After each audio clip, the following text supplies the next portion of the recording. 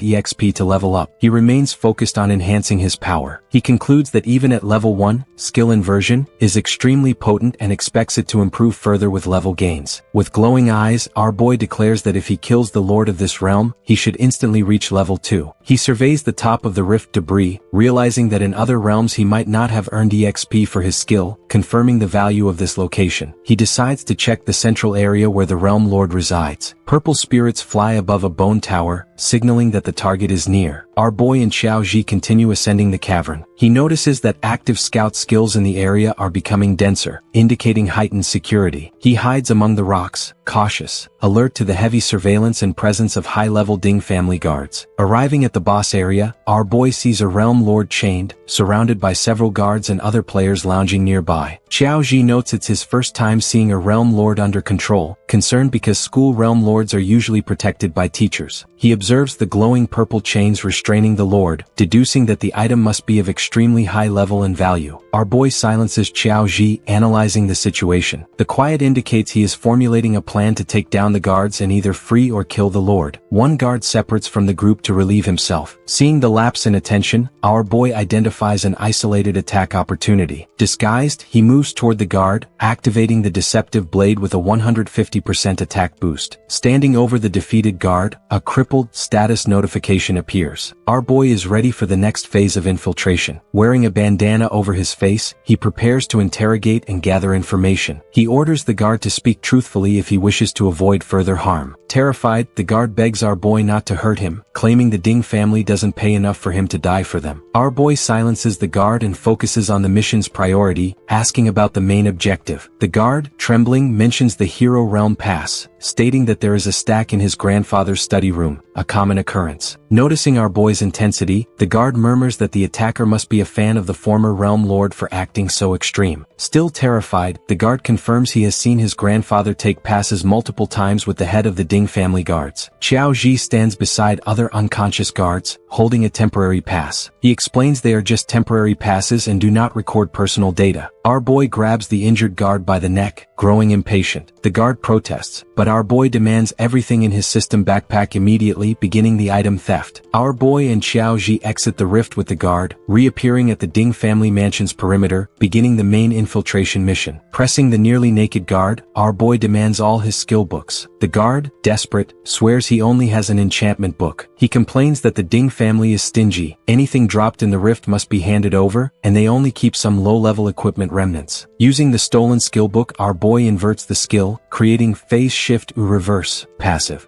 The effect grants plus 3% def for 10 seconds after being healed. He inverts the skill book again for his ally, producing a new effect, plus 6% ATK for 15 seconds after using a healing skill. This will benefit Xiao Ji. The guard points toward the main residence, explaining it is the family's inner quarters, inaccessible without summoning or direct permission. Our boy questions the residence levels. The guard admits that except for young Ding Su, everyone else is level 30 plus with top-tier equipment, and they don't even need guards. Our boy asks if this means he can grab the pass inside the inner residence. The guard panics, shouting that the head of the family is in there. Our boy uses the information to map the area. He locates the inner residence, the courtyard, and the rift, noting that the mustached guy, family head, is level 42. The guard warns our boy about the family hierarchy, showing a diagram. The grandfather and the third master are above level 50, so he definitely can't beat them. Our boy looks at the mansion, aware that the main head, level 42, and the grandfather, level 57, could return at any moment. Entering means facing a far superior level. He stands over the unconscious guard, now with a status, fainted. He orders Xiao Ji in an authoritative tone to stay put and wait. The Escudero mask on his face is ready to act. He reasons that if they can't enter to steal the pass, luring the head out will be the best solution. The scene focuses on the chained realm lord, wrapped in purple chains. Our boy, observing the magical chains, theorizes that the Ding family used a high-level chain to control the lord. As long as the lord lives, the realm won't disappear and can be used long-term. A guard drinks from a mug near the chains. Our boy concludes that the key to control is assigning guards to watch the chains lock, the system's most vulnerable part. Our boy hides, preparing the vengeful bone blade. He agrees the control method is safe unless someone is foolish enough to unlock the lord. The protagonist swiftly moves toward the inattentive guard. He masters the technique, having already mastered unlocking such chains in his past life. The chains holding the chained lord tremble. Other players look around, confused by the disturbance. Our boy is about to free the realm lord. Enveloped in a purple energy field, our boy finalizes the strategy. Using the realm lord to lure the main head out of the inner residence is the perfect plan. Inside the rift, the chained lord, a giant in armor, begins to struggle, going mad. Guards panic at the sudden loss of control over the boss. Outside the Ding family mansion, the main head appears, gesturing frantically. He shouts, ordering the guards not to waste time and to rush to support the Lord. The main head and the guards hurry into the rift to deal with the Lord. The Escudero, hidden, knows the path to the pass and the inner residence is now clear. Our boy is in the courtyard, handling the magical chains removed from the Lord. The system confirms, acquired level 60 equipment, and he can now easily enter the inner residence. And that's it, folks. If you made it this far, you must have enjoyed the story, so leave a big like to support the channel. If you're not subscribed yet, hit that subscribe button and turn on the notification bell so you don't miss anything. See you next time. Peace out.